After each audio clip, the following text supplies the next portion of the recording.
கதிர் வெடித்து பிளப்பு விழ, கடல் கொதித்து சூடாற்ற, முழுமைமிகு நிலப்பரப்பின் முதற் பிறப்பு தோன்றிவிட, நதி வருமுன் மணல் தருமுன் முந்தோன்றி மூத்ததுவும், பதிமதுரை பெருவெளியில் பாண்டியர் குற்றம் கண்டதுமான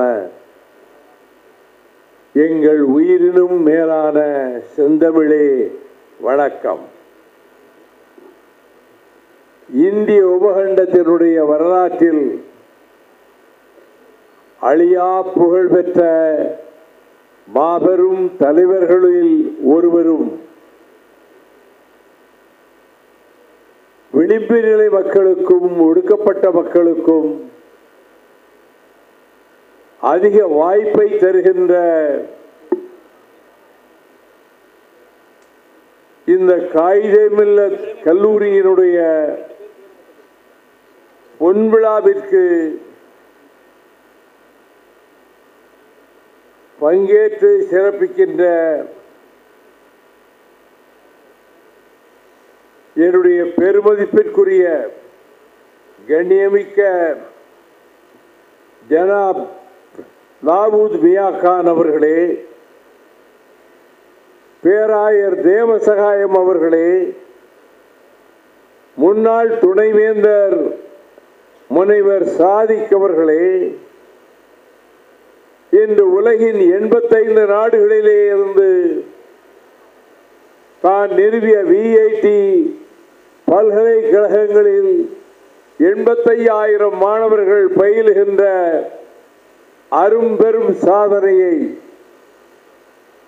இமய முதல் குமரி வரை எவரும் இயற்ற முயலாத சாதனையை பேரறிஞர் அண்ணா அவர்களால் 64ஆம் ஆண்டு ஒரு மேடையிலே உரை கேட்டு மனம் கவரப்பட்டு நாடாளுமன்ற மக்களவை உறுப்பினராக தேர்ந்தெடுக்கப்பட்டு கேள்விகளுக்கு மேல் கேள்விகளை தொடுத்து நாடாளுமன்ற உறுப்பினராக புகழ்பெற்று மாநில அமைச்சராகவும் பணியாற்றி அதன் பிறகு இந்த விஐடி பல்கலைக்கழகத்தை தோற்றுவித்ததோடு மட்டுமல்லாமல் இந்தியாவினுடைய பல்வேறு பகுதிகளுக்கும் சென்று உரையாற்றி இன்று புகழ் குவிக்கின்ற காயிதே கல்லூரியில் சிறப்புரை ஆற்ற வந்திருக்கின்ற நான் பெரிதும் மதித்து போற்றுகின்ற எனது ஆர்வீர் அண்ணன் ஜி விஸ்வநாதன் அவர்களே, மார்க்சிஸ்ட் கம்யூனிஸ்ட் கட்சியின் சார்பிலே உரையாற்றிய பொலிட் பீரோ உறுப்பினர் தோழர் ராமகிருஷ்ணன் அவர்களே, இங்கே காணொளி மூலம் உரையாற்றிய திராவிடர் கழகத்தினுடைய பொதுச் செயலாளர் அவருடைய தலைவர் மானமிகு வீரமணி அவர்களே, அடுத்து காணொளி மூலமாகவே உரையாற்ற காத்திருக்கின்ற விடுதலை சிறுத்தைகளின் நிறுவன தலைவர் ஆர் உயிர் சகோதரர் தொல் திருமா அவர்களே, நன்றி சொல்ல இருக்கின்ற ஜனாப் முகமது இஸ்மாயில் அவர்களே, பேராசிரியர் பெருமக்களே, இந்த நாட்டின் எதிர்காலத்தை எந்த திசையிலே இட்டு செல்வது என்பதை நிறைவேற்றக்கூடிய இடத்திலே இருக்கக்கூடிய மாணவ செல்வங்களே, இந்த கல்லூரி ஆடவர் கல்லூரி என்று பெயரிடப்பட்டிருந்தாலும் அதிக அளவிலே பயிலுகிற மாணவிகளாக பயிலுகிற என் அன்புக்குரிய தங்கைகளே, செய்தியாளர்களே, உலமாக்களே, உலமாக்கல் சபையின் தலைவர் அவர்களே, வணக்கம். 1896ஆம் ஆண்டு ஏப்ரல் திங்கள் ஜூன் திங்கள் 5ஆம் நாள் பொங்கி பிரவகித்து ஓடுகின்ற பொருணையாற்றங்கரையிலே இருக்கக்கூடிய நெல்லை பேட்டையில் மியாக்கான் அவர்களுக்கும் முஹைதீன் பாத்திமா அவர்களுக்கும் 1896 ஜூன் 5ஆம் தேதி முதல்வராக பிறந்து இளம்பிராயத்திலேயே காங்கிரஸ் கட்சியிலே பற்றுக்கொண்டு 1920 நெல்லையிலே நடைபெற்ற காங்கிரஸ் மாநாட்டில் ஒத்துழையாமை இயக்க தீர்மானத்தை வெற்றி பெற செய்வதற்கு பாடுபட்டு பலரினுடைய பேரன்பை பெற்று மௌலானா முகமது அலி சௌகத் அலி அவர்களை பற்றிய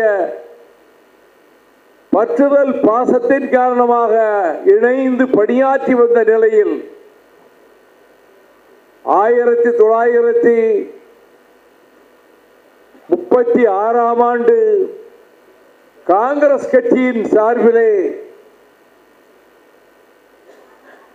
ஜனாப் முகமது அவர்கள் சட்டமன்றத்துக்கு போட்டியிட்ட போது நயவஞ்சகமாக வகுப்புவாத வெறி உணர்வை தூண்டி டி கிருஷ்ணமாச்சாரியை வெற்றி பெற செய்து காங்கிரஸ் வேட்பாளரை 36ஆம் ஆண்டு தோற்கடிக்க செய்த போது இந்த நாட்டிலே வகுப்புவாத வெறி வளர்ந்து விட்டது என்று காங்கிரஸ் கட்சியை விட்டு வெளியேறி 1906ஆம் ஆண்டு இந்த உபகண்டத்திலே தொடங்கப்பட்ட முஸ்லிம் லீக் கட்சியில் 1937ஆம் ஆண்டிலே சேர்ந்து தொடக்கத்தில் சென்னை மாவட்ட முஸ்லிம் லீக் தலைவராக தேர்வு செய்யப்பட்டு அதன் பின்னர்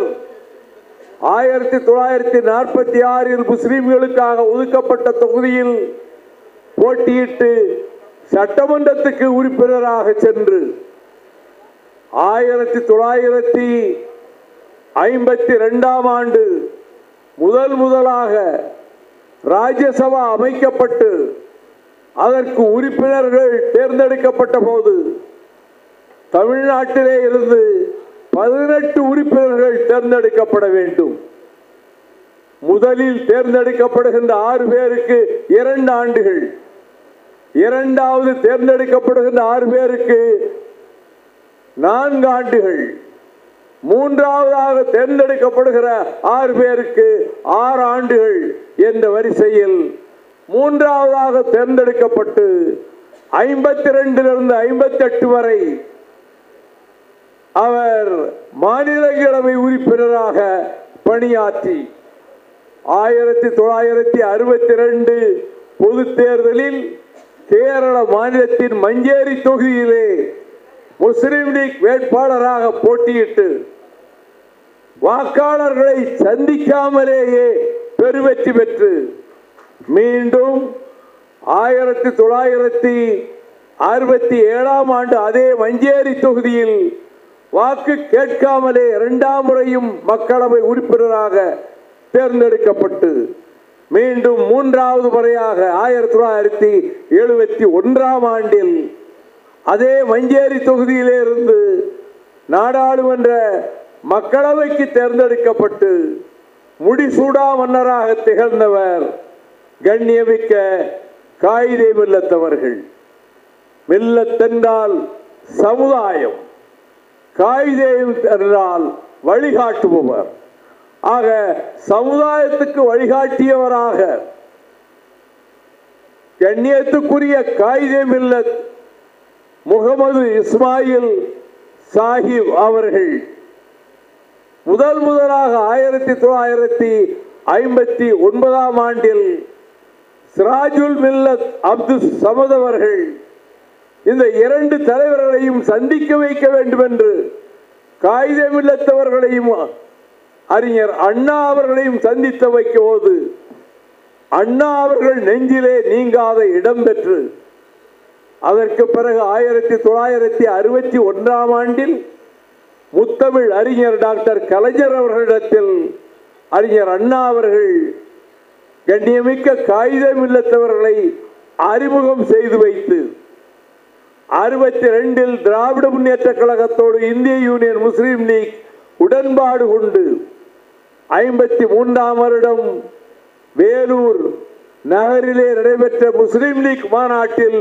முதல் முறையாக பேரறிஞர் அண்ணா அவர்களும் கண்ணியமிக்க காகிதமில்லத்தவர்களும் மூதறிஞர் ராஜாஜி அவர்களும் ஒரே மேடையிலே காட்சி அளித்தார்கள். அந்த உடன்பாட்டை 62 ஏற்றுக்கொண்ட கண்ணியத்துக்குரிய காகிதமில்லத்தவர்கள் 1965ஆம் ஆண்டு ஹஜ் பயணம் புறப்பட்டார்கள். அந்த வழி அனுப்புகிற விருந்துபச்சார விழாவிலே அறிஞர் அண்ணா கலந்து கொண்டார். காகிதமில்லத்தவர்கள் ஹஜ் பயணத்துக்காக அந்த அரபு நாட்டுக்கு சென்றார்கள். சவுதி அரேபியாவினுடைய தூதராக இந்தியாவிலே இருந்தவர் மன்னருக்கு, சவுதி அரேபிய மன்னருக்கு ஒரு கடிதம் எழுதினார். வருகிறவர் அவரோ இவரோ அல்ல, இந்தியாவின் மதிப்புமிக்க முஸ்லிம் தலைவர், ஒரு மன்னருக்கு நிகரானவர், அவருக்கு உரிய கௌரவத்தை நீங்கள் அளிக்க வேண்டும் என்று ஒரு கடிதத்தை எழுதி அவருடைய கடவுச்சீட்டோடு அந்த கடிதத்தை வைத்து அனுப்பியிருந்தார்.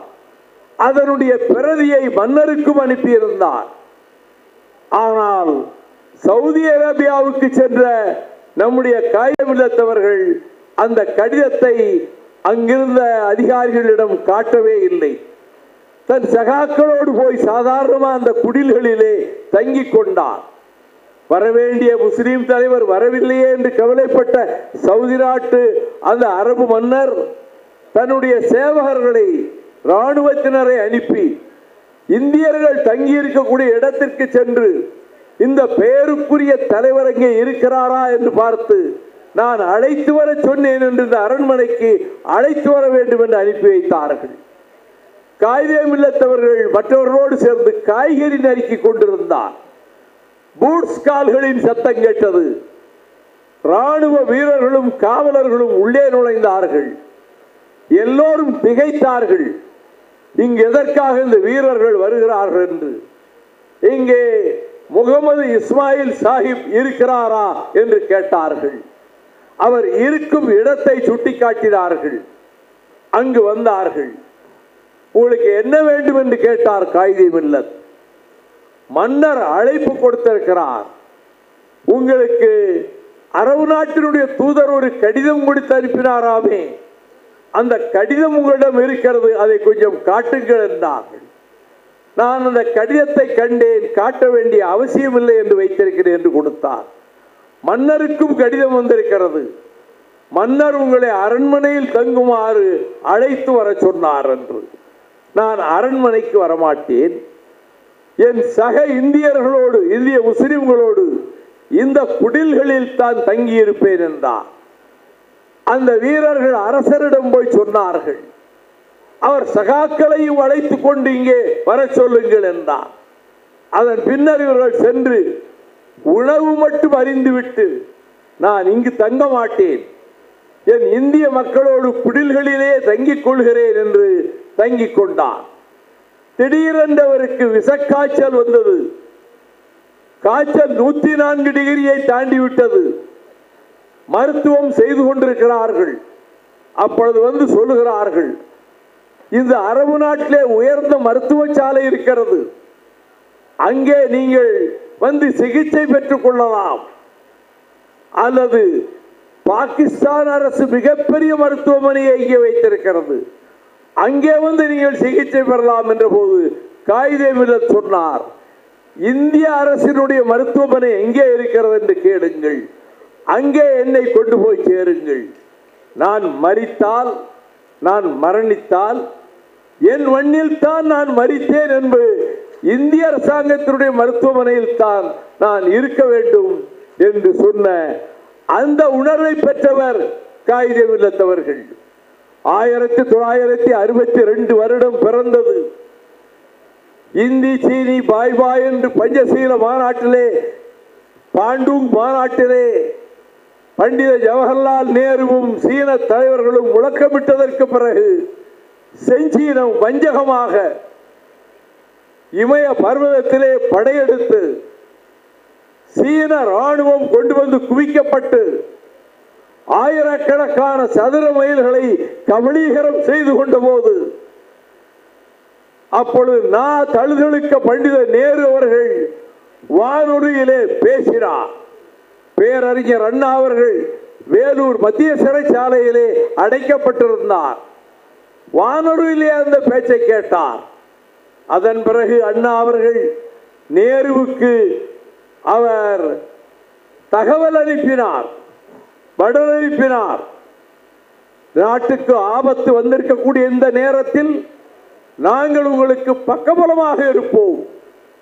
எங்கள் இயக்க வீரர்கள், இயக்க தொண்டர்கள் உங்கள் இராணுவத்திலையும் சேர்வார்கள், எல்லா விதத்திலும் பக்கபலமாக இருப்பார்கள் என்று சொன்னார்.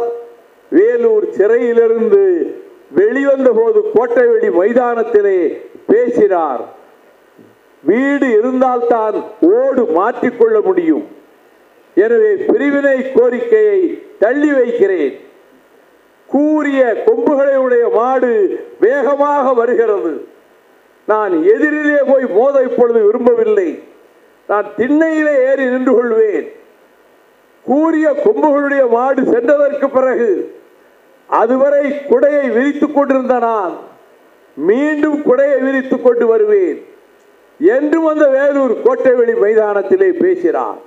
வேலூரின் முதல்வர் தான் விஸ்வநாதன் இங்கே இருக்கிறார். எந்த வேலூர் சிறைச்சாலையிலே இந்திய நாட்டினுடைய மகத்தான தலைவர்கள், பெரும் பெரும் தலைவர்கள் அடைக்கப்பட்டிருந்தார்களோ, அண்ணா அடைக்கப்பட்டிருந்தாரோ, அதே சிறைச்சாலையில் 19 மாத காலம் பொடா கைதியாக அந்த சிறைச்சாலையிலே கழிக்கக்கூடிய வாய்ப்பை பெற்றவன் நான். பேரறிஞர் அண்ணா அவர்கள் இப்படி கூறியதற்கு பிறகு பண்டித ஜவஹர்லால் நேரு அவர்களுக்கு நம்முடைய காயிதே மில்லத் அவர்கள் ஒரு கடிதம் எழுதினார்கள். அந்த கடிதத்தில் என் அருமை மைந்தன் மியாக்கானை இந்திய ராணுவத்திலே சேர்வதற்கு அனுப்பி வைக்கிறேன் என்றார். அதற்கும் முன்பு கிறிஸ்துவ கல்லூரியிலே BA 3ஆம் ஆண்டு படித்துக் கொண்டிருந்த காயிதே மில்லத் இஸ்மாயில் சாஹிப் அவர்கள் விடுதலை போராட்டத்திலே பங்கேற்க மாணவர்களே வாருங்கள், கல்லூரிகளை விட்டு வாருங்கள் என்று சொன்னவுடன் அவரது மைந்தன் மியாக்கான் 3ஆம் ஆண்டு படிப்பு தேர்வுக்கு போகாமல் படிப்பை நிறுத்திவிட்டு அவர் வெளியே வந்திருந்தார். இந்த கடிதத்தை நான் இந்திய நாட்டிலே பிரதமராக இருந்த நரசிம்மராவிடம் வாசித்து காட்டினேன். நாடாளுமன்ற மாநிலங்கள் அவையில் பேசினேன். நாடு போற்றுகின்ற ஒரு மாபெரும் தலைவர், இந்த நாடுதான் எனக்கு பெரிது என்று சொன்ன தலைவர். முஸ்லிம் லீக் கவுன்சில் 1947 இந்தியா பாகிஸ்தான் பிரிந்ததற்கு பிறகு கராச்சியிலே நடைபெற்ற முஸ்லிம் லீக் கவுன்சிலில் 40 லட்சம் ரூபாய் ஹபீப் பேங்கிலே இந்த முஸ்லிம் லீக்கு பணம் இருக்கிறது. இந்தியாவின் பங்கு 17 லட்சம் ரூபாய் நீங்கள் பெற்றுக்கொள்ளுங்கள் என்று சொன்ன போது காயிதே மில்லத் எழுந்து, ஒரு சல்லி காசு நாங்கள் வாங்க மாட்டோம், அது நீங்களே வைத்துக் கொள்ளுங்கள், இனி நீங்கள் வேறு நாங்கள் வேறு, எங்களுடைய தேவைகளை நாங்கள் பார்த்துக் கொள்வோம் என்றார். அப்பொழுது பாகிஸ்தானுடைய பிரதமராக இருந்த லியாக்கத் அலி கான் எழுந்து, இந்தியாவிலே கோடிக்கணக்கான முஸ்லிம்கள் இருக்கிறார்கள், அவர்களுக்கு துன்பம் நேர்ந்தால், துயர் நேர்ந்தால், இன்னலும் இடையூறும் ஏற்பட்டால் எங்களுக்கு தகவல் அனுப்புங்கள், நாங்கள் பாதுகாக்கிறோம் என்று சொன்ன மாத்திரத்தில் எழுந்திருந்த காயிதே மில்லத் அவர்கள், இதோடு பேச்சை நிறுத்திக் கொள்ளுங்கள், உங்களிடம் நாங்கள் உதவி வாங்க வேண்டிய அவசியமில்லை, எங்கள் மக்களை இந்தியாவிலே பாதுகாத்துக் கொள்ள எங்களுக்கு தெரியும், உங்களிடம் உதவியை நாங்கள் எதிர்பார்க்கவில்லை, நாங்கள் பாதுகாப்பாக இருக்க வழி தெரியும். ஆனால் உங்கள் நாட்டிலே 75 லட்சம் இந்துக்கள் இருக்கிறார்கள், அவர்களுக்கு சோதனை வந்தால், அவர்களுக்கு துன்பம் வந்தால், அவர்களுக்கு கண்ணீரை துடைப்பதற்கு உங்கள் அரசு முன்வர வேண்டும் என்று சொன்னபோது லியாக்கத் அலி கான் கண்களிலே இருந்து கண்ணீர் வழிந்தது. ஐக்கிய நாடுகளினுடைய செக்யூரிட்டி கவுன்சிலில், பந்தோபஸ்து கவுன்சிலில் இந்தியாவிலே முஸ்லிம்கள் பாதுகாப்பாக இருக்கிறார்களா என்ற கேள்வி எழுந்தபோது இந்தியாவின் பிரதிநிதியாக பேசியவர் காயிதே மில்லத்தினுடைய உரையை ஐநா சபையிலே மேற்கோள் காட்டினார். அப்படிப்பட்ட காயிதே மில்லத் அவர்கள் பண்டித ஜவஹர்லால் நேரு அவர்களுக்கு எழுதிய கடிதத்தை, அதன் பிரதியை நான் இதோ கையில் வைத்திருக்கிறேன். இது 1962ஆம் ஆண்டு சீனம் படையெடுத்ததற்கு பின்னர் நவம்பர் 16ஆம் தேதி பண்டித ஜவஹர்லால் நேரு பிரதமர் அவர்களுக்கு நம்முடைய காயிதே மில்லத் இஸ்மாயில் சாஹிப் அவர்கள், என் புதல்வனை இராணுவத்துக்கு அனுப்பி வைக்கிறேன், இந்த நாட்டின் எல்லைகளை காக்க அவனை பயன்படுத்திக் கொள்ளுங்கள் என்று அவர் நவம்பர் 16ஆம் தேதி கடிதம் எழுதியிருந்தார். அந்த கடிதம் 16ஆம் தேதி இரவுதான் பிரதம அமைச்சர் நேருவினுடைய கரங்களுக்கு போய் சேர்ந்தது. பண்டித நேருவை பற்றிய உயர்ந்த அபிப்பிராயம் கொண்டவன் நான் திராவிட இயக்கத்திலே வளர்ந்தவன், பேரறிஞர் அண்ணா அவர்களால் ஈர்க்கப்பட்டவன், 61 ஆண்டுகள் திராவிட இயக்கத்திலே பாடுபட்டிருக்கிறேன். 30 ஆண்டுகள் திராவிட முன்னேற்ற கழகத்திலும் 31 ஆண்டுகள் மறுமலர்ச்சி திராவிட முன்னேற்ற கழகத்திலும் 61 ஆண்டுகளினுடைய பொது வாழ்வு திராவிட இயக்கத்திலே கழிந்திருக்கிறது. ஆனால் இப்படிப்பட்ட ஒரு கடிதத்தை நான் பார்த்ததில்லை. பண்டித ஜவஹர்லால் நேரு உலக சரித்திர கடிதங்கள் எழுதினார், டிஸ்கவரி ஆஃப் இந்தியா எழுதினார். அவர் மனிதருள் மாணிக்கம் ஆசிய ஜோதி என்று போற்றப்பட்டார். உலக தலைவர்கள் வரிசையிலே போற்றப்பட்டார். அவருக்கு நிகரான ஒரு வட இந்திய தலைவரை அதற்கு பிறகு நான் பார்க்கவில்லை. அடல் பிஹாரி வாஜ்பாய் ஓரளவு அந்த இடத்தை என் மனதிலே நிரப்பினார். இதோ நேரு மறுநாள் பதில் கடிதம் எழுதுகிறார். முதல் நாள் இரவு அவருக்கு கடிதம் வருகிறது. மறுநாள் நவம்பர் 17ஆம் தேதி நம்முடைய காயிதே மில்லத்துக்கு கடிதம் எழுதுகிறார். ஐ read the letter. Dear Mr. Muhammad Ismail, thank you for your letter of the 16th November. I have read the copy of your son's letter with pleasure. It does him credit and I congratulate you on having such a gallant son. I think it will be far better if he finds some work connected with the war effort in Madras. The crisis we are facing is likely to last for a considerable time and every one of us will have to give our best to it. I am returning your son's letter. Yours sincerely, Jawaharlal Nehru. அதில் நீங்கள் உங்களுடைய மகனுடைய கடிதத்தையும் சேர்த்து அனுப்பியிருக்கிறீர்கள். நான் மிகுந்த மகிழ்ச்சி அடைகிறேன். இப்படிப்பட்ட வீரமிக்க புதல்வனை பெற்ற உங்களை வாழ்த்தி பாராட்டுகிறேன். அவர் அங்கேயே சென்னையிலேயே இராணுவ சம்பந்தமான பணிகளுக்கு தன்னுடைய நேரத்தை பயன்படுத்திக் கொள்ளலாம். இந்த நிலைமை இன்னும் சிறிது காலத்துக்கு நீடிக்கும் என்றே நம்புகிறேன்.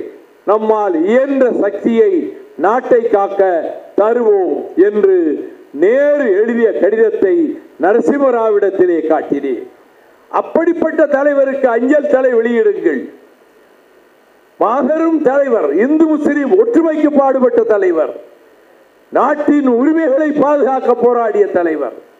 அதற்கு பின்னர் மீண்டும் 65 போர் மூண்ட போதும் இந்தியாவுக்காக குரல் கொடுத்த தலைவர். வங்கதேச யுத்தம் 71 வந்த போதும் இந்திய நாட்டுக்காக உரிமை குரல் எழுப்பிய தலைவர்.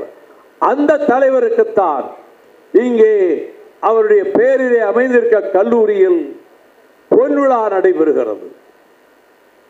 சென்னை அண்ணா சாலையிலே மொஹமடன் காலேஜ் என்று முஸ்லிம் பெயரிலே ஒரு கல்லூரி இருந்தது. அப்பொழுது அவினாசிலிங்கம் செட்டியார் அவர்களும் மாதவ மேனனும் சதி செய்து முகமது என்ற கல்லூரி நிறுவப்பட்டது.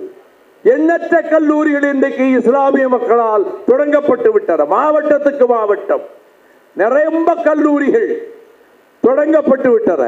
அந்த கல்லூரிகளில் இந்து முஸ்லீம் உயர்ந்தவன் தாழ்ந்தவன் என்ற வேற்றுமையோ சாதி வேற்றுமையோ மத வேற்றுமையோ அறவே கிடையாது.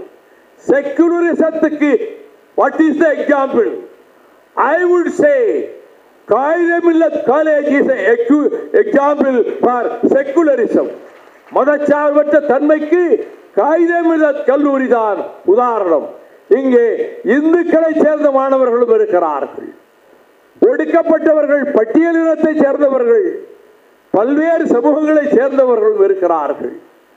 ஒற்றுமையாக இருக்கிறார்கள் என்பது மட்டுமல்ல, ஒரு கல்லூரியிலே மாணவர்கள் மத்தியில் பேசுவதென்றால் அது அக்கினி பரீட்சை, அது ஒரு விஷ பரீட்சை. நான் 8 வயதில் மேடை ஏறி பேசியவன், லட்சக்கணக்கான கூட்டங்களில் பேசியிருக்கிறேன். ஆனால் கல்லூரிகளில் போய் பேசுவதென்றால் கொஞ்சம் நெஞ்சில் தயக்கத்தோடு தான் போவேன்.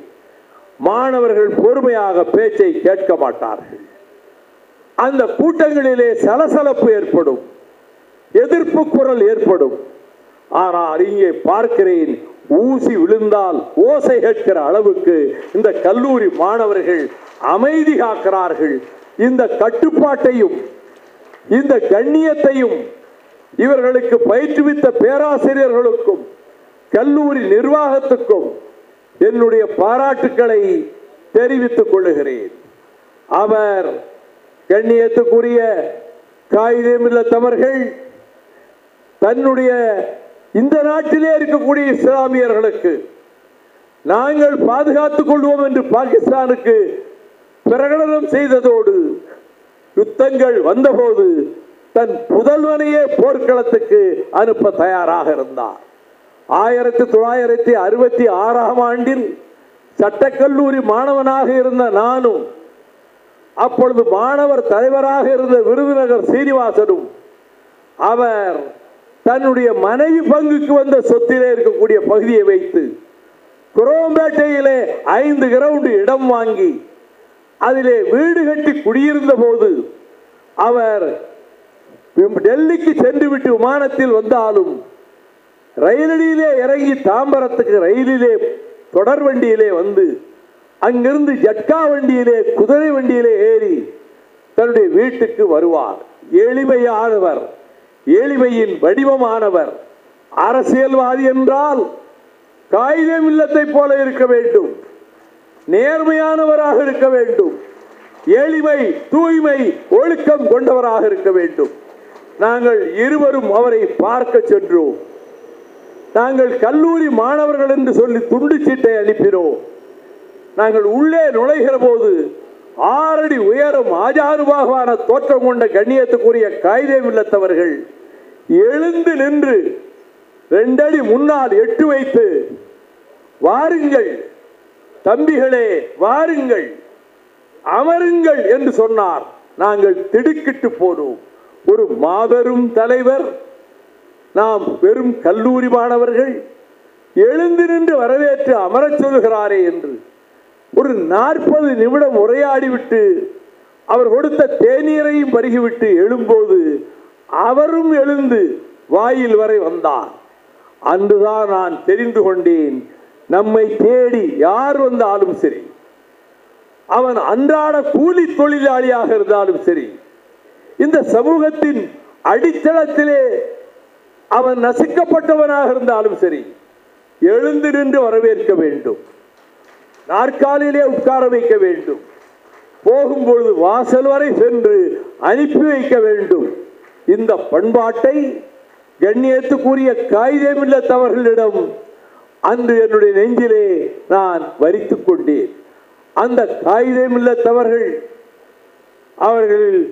தன்னுடைய மூச்சு அடங்குகின்ற வரையில் 1968 ஜனவரியிலே உலக தமிழ் மாநாடு நடைபெற்ற போது 68 ஜனவரி 9ஆம் தேதி அரபு நாட்டு மக்களும் தமிழக தமிழர்களும் என்ற தலைப்பில் கருத்தரங்கத்துக்கு காயிதே மில்லத் அவர்கள் தலைமை தாங்கினார்கள். 71ஆம் ஆண்டில் கடைசியாக வியாசர்வாடி பர்மா முஸ்லீம் பள்ளிவாசல் மதரசாவுக்கு அடிக்கல் நாட்டுகிற நிகழ்ச்சியிலே கடைசியாக கலந்து கொண்டார்கள். அதற்கு பிறகு டெல்லி சென்றார்கள். அவருக்கு குடும்ப வைத்தியராக மாறியவர் டாக்டர் முகமது. அவருக்கு தகவல் சொன்னார்கள், டாக்டர் நான் இரத்த வாந்தி எடுத்து விட்டேன் என்று சொல்லி. உடனே டாக்டர் முகமது டெல்லிக்கு புறப்பட்டு சென்றார். போய் பார்த்தார், மஞ்சள் காமாலை அவரை தாக்கி இருந்தது. சிகிச்சை கொடுத்தார். கடைசியாக 72ஆம் ஆண்டில் நாடாளுமன்றத்தில் அவர் ஆற்றிய கடைசி உரை இந்திய சோவியத் நட்புறவு கழகத்தை வாழ்த்தி பேசியதுதான் காகிதமில்லத்தவர்கள் ஆற்றிய கடைசி உரை.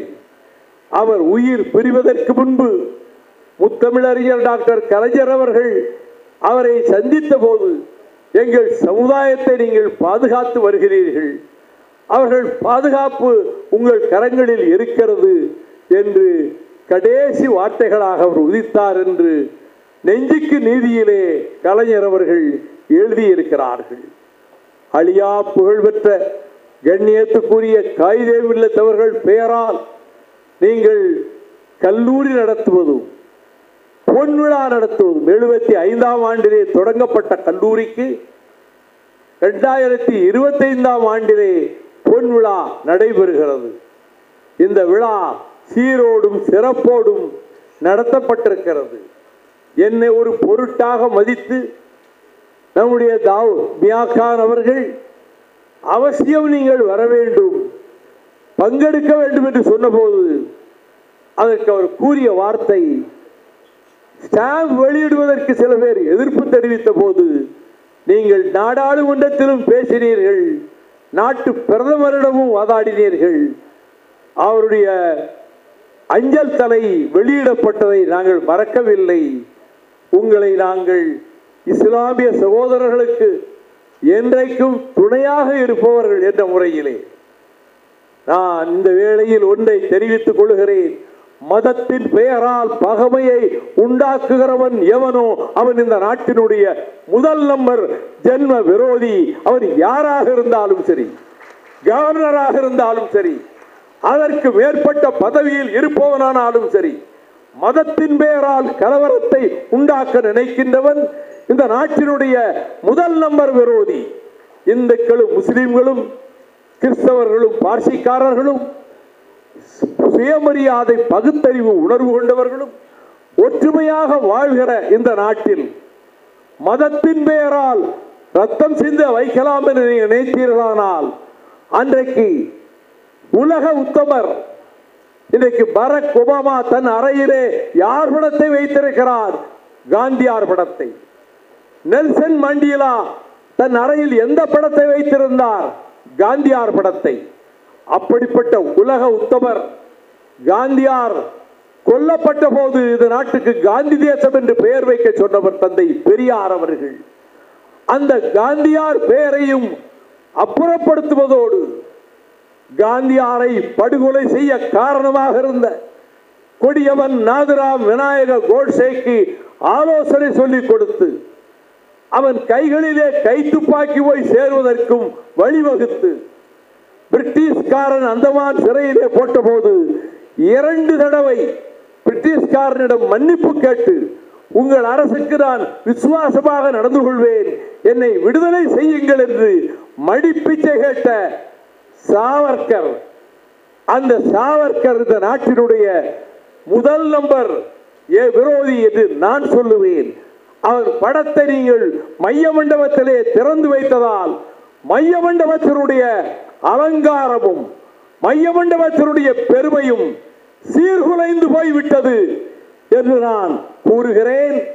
அதே மைய மண்டபத்தில் டாக்டர் பாபா சாஹிப் அண்ணல் அம்பேத்கர் படத்தை திறந்து வைக்க வேண்டும் என்று 8 ஆண்டு காலமாக நான் போராடி விபி சிங் பிரதமராக வந்த பிறகு அவரிடம் வலியுறுத்தி ஒப்புக்கொள்ள செய்து அந்த மண்டபத்திலே அரசியல் சட்டத்தையே தீட்டி கொடுத்த டாக்டர் அம்பேத்கர் படத்தை திறந்து வைக்க செய்தவர் தான். அரசியல் நிர்ணய சபை 1946 தொடங்கப்பட்டது. நம்முடைய காயிதே மில்லத் 48 அரசியல் நிர்ணய சபை உறுப்பினரானார்.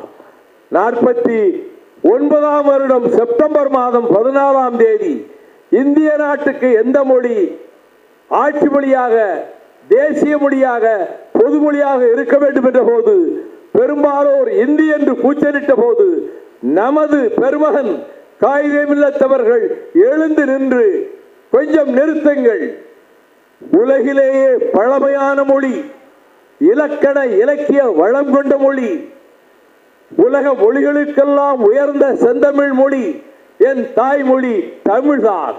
அந்த மொழிதான் இந்த நாட்டுக்கு தேசிய மொழியாக, பொது மொழியாக, ஆட்சி மொழியாக வருவதற்கு தகுதியுள்ள மொழி என்று அவர் அரசியல் நிர்ணய சபையிலே பேசியது.